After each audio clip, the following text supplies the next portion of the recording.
Hi students, in this video we will learn the architecture of wireless LAN. The main components of the wireless LAN include a distribution system, ESS, BSS and an access point. Then what is a distribution system means? It is the backbone of the network and it is used to exchange MAC frames from station in one BSS to station in another BSS. The host connected is known as a station and multiple stations will be controlled by a single AP access point. And through the distribution system, one station in one BSS and another station in another BSS are communicating.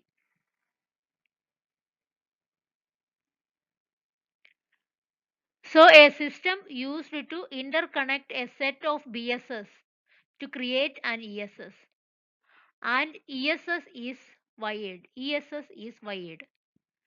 So the role of the distribution system is to create an ESS. ESS means it is the whole network. It is a whole network and it interconnects a set of BSS. So without a distribution system, we cannot make an ESS. So BSS are combined together to form ESS. Then the distribution system is implementation independent.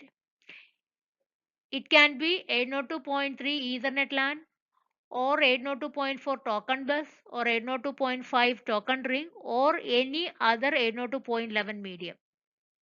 That is, the distribution system itself may be independent to the implementation of the BSS.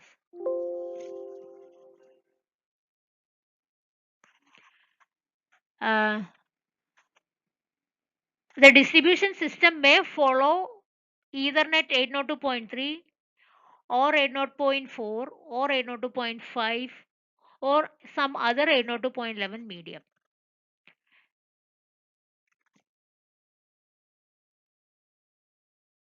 The next part of the architecture is access point, and the access point is a station that provide access to the distribution system. That is, a BSS station, a station in the BSS communicate to the distribution system through access point.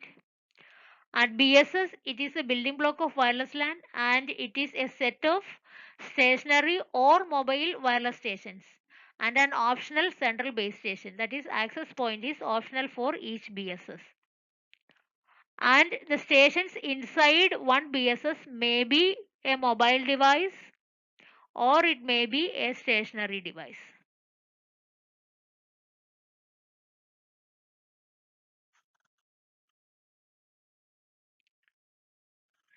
ESS, Extended Service System. ESS are made out by combining multiple BSS. Two or more BSS interconnected by a distribution system with the help of APs and it makes a ESS. So ESS uses two types of stations. One is mobile type, one is stationary type. That means not all the devices in the Wi-Fi network be mobile. That is not mandatory.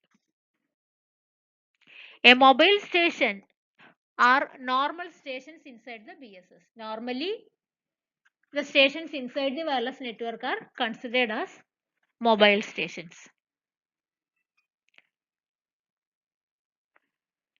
And the access points are usually stationary.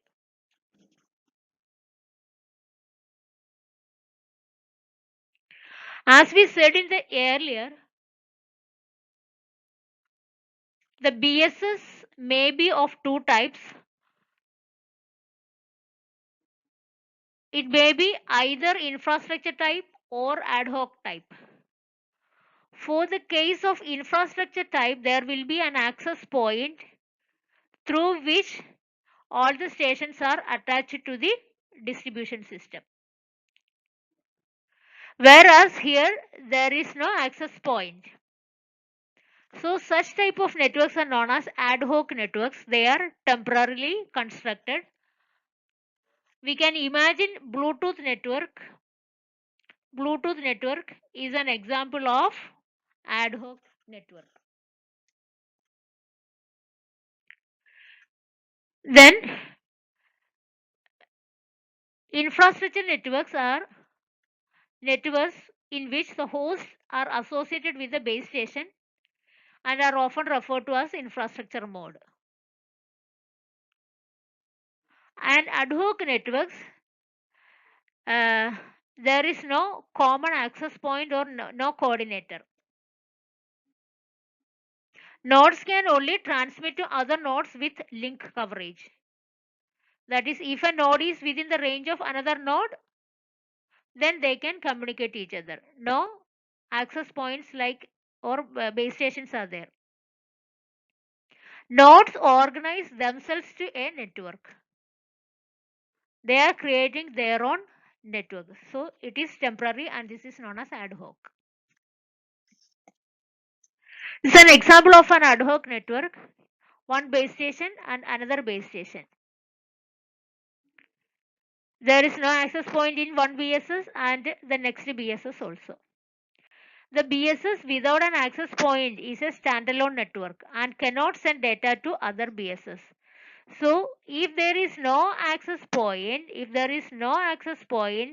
then between BSS they cannot communicate each other. This is not possible.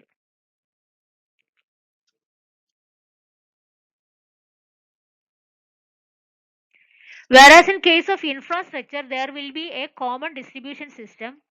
This is the common distribution system DS, and APs are attached to the distribution system, and station in one BSS can communicate with station in another BSS through the distribution system.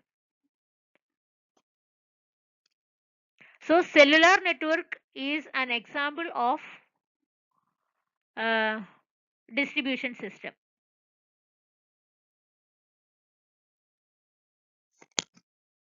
There are two different types of scanning methods in wireless networks.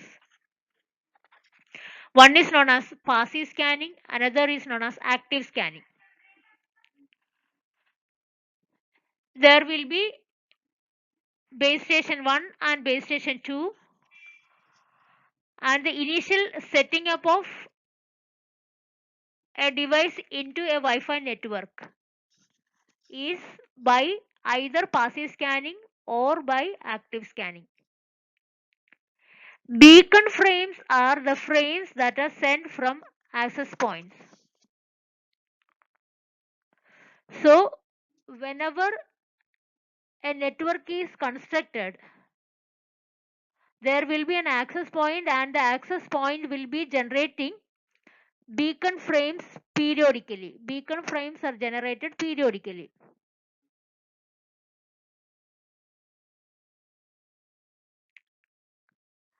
And if a Wi-Fi device comes within the range of this access points beacon frame or the frame with the highest signal strength, and to that device the host will generate a request using the request frame. So the request frame is sent by H1 to the selected AP. Selected AP means the access point with the highest signal strength is the one which is selected by the host.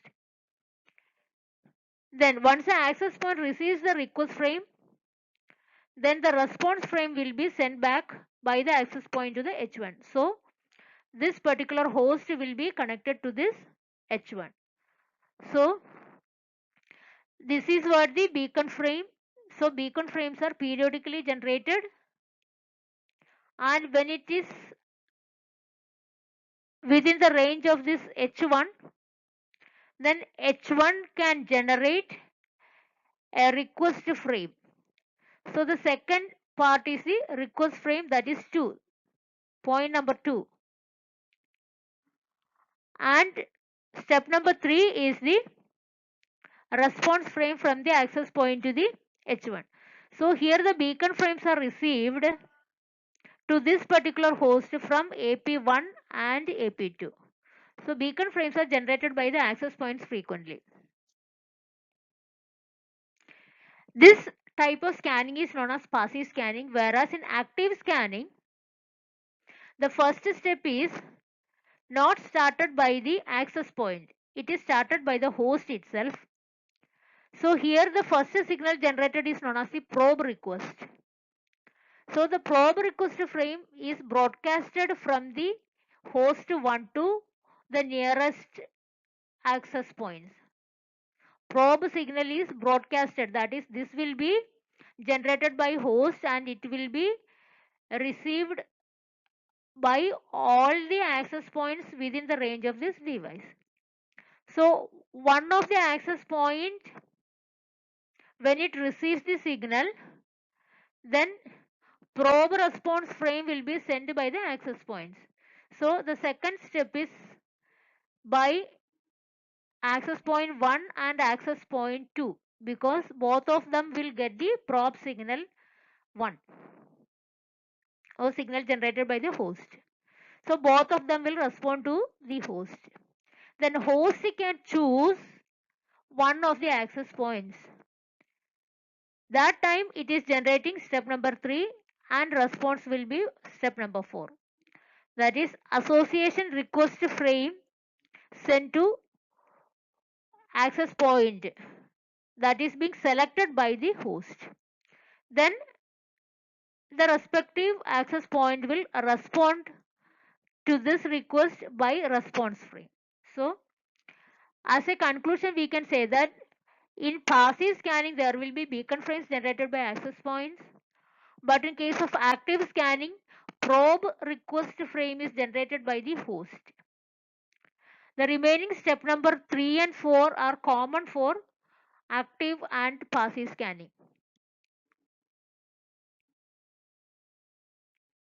The conclusion of the previous statements are combined here. And whenever a new network is configured, the access point will be identified with the help of this number, service set identifier number, SSID. SSID is the unique number for the access point and it will be created at the time of the installation.